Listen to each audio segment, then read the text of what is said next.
总统赖清德今年2月去到台北大巨蛋看这棒球赛时阵，说是有3名水将事先到现场勘查，说是共偷摕这签名的棒球含这护照套啊。北检在今仔前计甲这3个人提起公诉，其中1个人呢是负责甲这偷摕来物件分配互因，是加一条赃物罪嫌。 总统赖清德伫今年2月亲身到台北大巨蛋看台日棒球国际交流赛，但是3个负责维安任务的随行人员，所伫比赛进前场勘的时阵偷摕物件。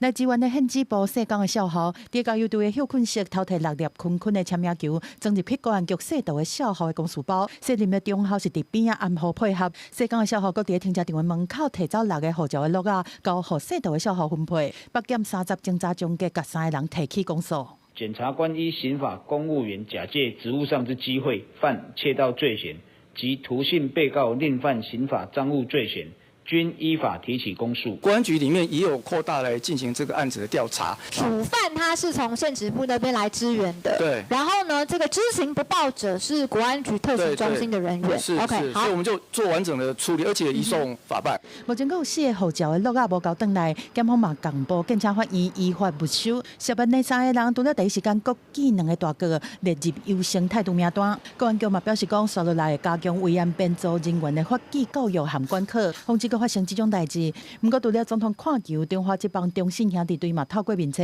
公布法务部长陈明谦要做30暗时比赛主场的开赛嘉宾。民进党立委曾水雄讲伊看到错一个，所以你就是去看啦啦队对啊。 这啦队当然我们一定会去看到。我们台湾的这个职棒的啦啦队是全世界有名的哈。有名啊，有名到一个你都讲不出来。我们去目的是要宣传、打诈、晚会学宣导。是球团邀请你，还是我们法务部主动？我们跟检察机关跟球团这部分，我们本来长久就有一个联系的一个机制了。连这个都没有办法讲清楚，那我更怀疑说是不是还是有预算配合？ 陈明谦强调讲，家己无要开球啦，重点是伫个现场采打推动反贿选、反毒和打诈的宣导。那位洪明凯表示讲，肯定基层的辛苦，支持全民打诈，但是建议法务部应该先顾好本务，莫互个人有迄种伊伫个无言外务这种无好的感觉。记者综合报道。